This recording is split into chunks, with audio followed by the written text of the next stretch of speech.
Hello everyone, welcome to my channel dream cooking. ఈరోజు మన recipe వచ్చేసి పానీపూరి. పానీపూరి అంటే ఎవరికి ఇష్టం ఉండదు చెప్పండి. మరి ఇంత ఇష్టమైన పానీపూరిని ఈజీగా క్విక్గా ఎలా తయారు చేయాలో చూద్దాం. ఫస్ట్ చాట్ ఎలా ప్రిపేర్ చేసుకుందామో చూసేద్దాం. 5 to 6 hours సోక్ చేసిన బఠానీలోకి పొటాటో పీసెస్ వేసుకుని దాంట్లోకి ఆయిల్ అండ్ సాల్ట్ యాడ్ చేసుకోవాలి. పసుపు లైట్గా యాడ్ చేసుకుని మిక్స్ చేసుకుని స్టవ్ మీద పెట్టుకుని విజిల్స్ రానివ్వాలి. ఈలోగా మనం పానీ ప్రిపేర్ చేసుకుందాం. ఈ కుక్కర్లో బఠానీ అండ్ ఆలు కుక్ అయ్యేలోపు మనం పానీ ప్రిపేర్ చేసుకుందాం. ఈ పానీ ప్రిపేర్ చేసుకోవడానికి మనం ఫస్ట్ మిక్సర్ జార్ తీసుకుని దాంట్లోకి కొంచెం కొత్తిమీర, కొంచెం పుదీనా, 1 ఇంచ్ అల్లం, కారంకి సరిపడా మిర్చిని యాడ్ చేసుకుని ఒక చిన్న నిమ్మకాయ సైజ్ అంతా చింతపండుని యాడ్ చేసుకోవాలి.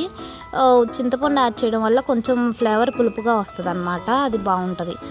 క్రిస్టల్ సాల్ట్ యాడ్ చేసుకుని వాటర్ యాడ్ చేసుకుని గ్రైండ్ చేసుకోవాలి. ఇలా గ్రైండ్ చేసిన మిక్స్చర్ని ఒక బౌల్ తీసుకుని దాంట్లోకి స్ట్రైన్ చేసుకుని మనం తగినన్ని వాటర్ యాడ్ చేసుకోవాలి. వాటర్ యాడ్ చేసుకుని టేస్ట్ చూసుకుని సైడ్కి పెట్టుకుందాం. మనం ఇందాక ప్రెషర్ కుక్కర్లో పెట్టిన బఠానీ అండ్ పొటాటో రెడీ అయిపోయినాయండి. ఇప్పుడు స్టవ్ మీద ఒక ప్యాన్ పెట్టుకోవాలి. ఆయిల్ హీట్ అయ్యాక salt, chilli powder and garam masala వేసి లైట్గా ఫ్రై చేద్దాం. ఫ్రై అయిపోయిన ఈ స్పైసెస్లోకి అల్లం వెల్లుల్లి పేస్ట్ యాడ్ చేసుకుందాం. యాడ్ చేసుకున్న ఈ అల్లం వెల్లుల్లి పేస్ట్ పచ్చివాసన పోయేంత వరకు ఫ్రై చేసుకుందాం. ఈ ఫ్రై అయిన స్పైసెస్లోకి స్మాష్డ్ పొటాటోస్ యాడ్ చేసుకుని మీడియం ఫ్లేమ్లో పెట్టుకుని ఫ్రై చేసుకుందామండి. దాంట్లోకి లైట్గా వాటర్ యాడ్ చేసుకుందాం. నేను ఇక్కడ ఏం చేశానంటే బఠానీస్ ఉన్నాయి కదా, హాఫ్ బఠానీనేమో గ్రైండ్ చేసేసుకున్నా, మిగిలిన హాఫ్ ఏమో అట్లాగే add చేసేసుకున్నా చాట్లోకి.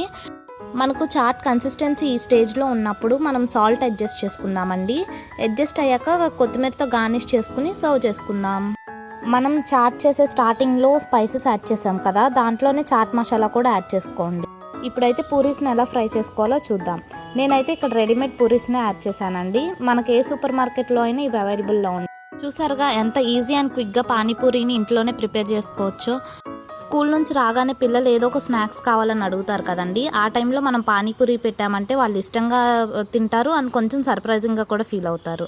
Thank you for watching. Please consider subscribing. Bye bye.